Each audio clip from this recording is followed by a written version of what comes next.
कि नगर परिषद की मीटिंग होने जा रही है, तो मीटिंग में क्या होगा, कौन सा महाभारत होगा। कि कईयों ने कहा मंगल ठीक रहेगा कि शुक्र ठीक रहेगा, कई साथियों ने और तरह की चर्चाएं की।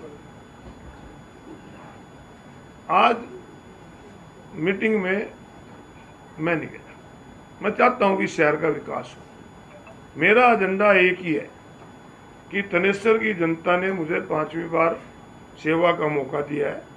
मैं तनेश्वर के विकास की बात करूं, मेरा और कोई नहीं। दूसरा मेरा एजेंडा है भ्रष्टाचार के खिलाफ लड़ाई लड़ना। परंतु कुछ लोगों का एजेंडा है कि उनका एजेंडा केवल अशोक अरोड़ा है कि अशोक अरोड़ा को कैसे रोका जाए, भ्रष्टाचार की आवाज़ ना उठाए। तो आज मैं आप लोगों जो लिखा, शहर के लोगों ने लिखा कि इनकी लड़ाई, तो मैंने कहा भी आज वैसे तो कोई ऐसा एजेंडा नहीं जिसकी कोई इम्पोर्टेंस इन्होंने दी। मैंने बहुत से बोर्ड और कॉर्पोरेशनों में मीटिंगें देखी हैं। मैंने 4 दिन पहले कुरुक्षेत्र डेवलपमेंट बोर्ड की मीटिंग थी, उसके अंदर भी 3 घंटे मीटिंग चली। पूरे हर इशू का एक एजेंडा था, हमने उसमें अपनी बात रखी। गवर्नर साहब ने, मुख्यमंत्री ने हमारी बात माननी है। हमका धन्यवाद भी करते हैं कि किस प्रकार से शहर के विकास के लिए गवर्नर साहब ने आध्यात्मिक रूप से चर्चा ली। किस प्रकार से अपने जंगल बना हुआ 60 एकड़ में क्राइम का अड्डा बना हुआ है, लोग यहाँ पर नशा करते हैं, चोरी का सामान यहाँ रखते हैं। तो हमने कहा कि इसको जंगल को ख़त्म करो। तो उन्होंने कहा कि ये जंगल ख़त्म होना चाहिए, यहाँ एक सुंदर पार्क बनो, पार्किंग बनो, शेड बनो। माननीय अच्छी बात है, शहर के विकास की बात हुई है। सनेत सरोवर के पानी के पवित्रता की बात आई, तो हमने इसको इश्यू को रेज किया कि बहुत गंदा पानी है, काला पानी है, उसके ऊपर इंतजाम किया जाए। तो उन्होंने कहा कि हरमंदिर साहब गुरुद्वारे में जो पानी को साफ करने का प्लांट लगा हुआ है वो यहाँ लगना चाहिए।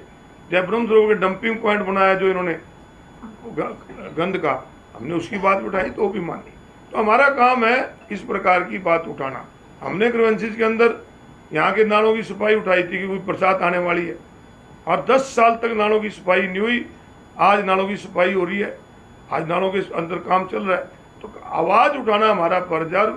नगर परिषद के अंदर भी मैं एक बात कहता हूँ उन साथियों से कि जो नगर परिषद को केवल ये दिखाना चाहते हैं कि नगर परिषद में कि अशोक अरोड़ा ना आए, तो अशोक अरोड़ा ने आज एक फैसला लिया है कि जब तक हाउस के अंदर आउटसाइडर जाएंगे जो कि संविधान और कानून के खिलाफ है, अगर ये संविधान को नहीं मानते, कानून को नहीं मानते, और बहुत दुर्भाग्यपूर्ण बात ये भी है कि मुख्यमंत्री जी खुद कहें कि वो छोड़ने के लिए गए थे, और आज फिर वही लोग हाउस के अंदर बैठा दिए गए।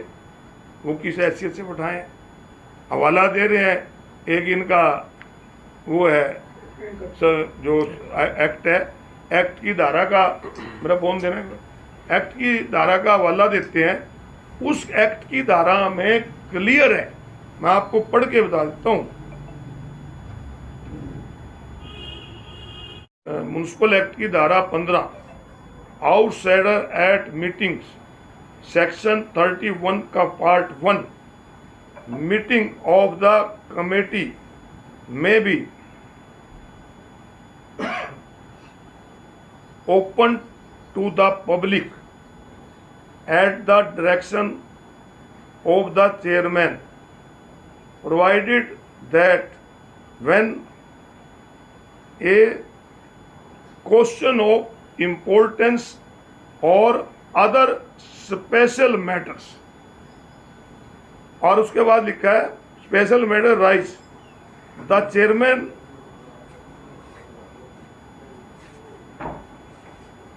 may order the to be cleared of outsider the house। मतलब कि इसमें स्पष्ट है कि कोई एक इम्पोर्टेंट इशू शहर की जनता राइज करना चाहे, वो राइज आके हाउस में कर सकते हैं, ना कि डिस्कशन कर सकते हैं। और उसके बाद जैसे ही अगला मैटर हो, चेयरमैन उनको बाहर निकालेंगे। परंतु आज वही लोग जिन्होंने पहले मीटिंग को डिस्टर्ब किया और मीटिंग नहीं होने दिया, आज उन लोगों को फिर यहाँ पर बैठाया गया कि जो कि संविधान और कानून के खिलाफ है, मैं इसकी निंदा करता हूँ। और मैं आज से आपसे एक ही बात कहता हूँ कि हम तो इसकी लड़ाई लड़ेंगे, थनेसर के विकास की लड़ाई लड़ेंगे, थनेसर में फैल रहे भ्रष्टाचार के खिलाफ लड़ाई लड़ेंगे, परंतु जो जिस प्रकार से ये सरकारी गुंडागर्दी करने का प्रयास करेंगे तो हम शहर के लोगों से इस बात की माफ़ी मांगेंगे कि इनसे हम नहीं लड़ पाएंगे, क्योंकि हमारा काम लोगों की आवाज़ उठाना है, किसी के साथ लड़ना। और ये जब तक ये आउटसाइडर हाउस की मीटिंग में जब आएंगे, कम से कम मैं उस मीटिंग में नहीं जाऊंगा, क्योंकि ये संविधान और कानून के खिलाफ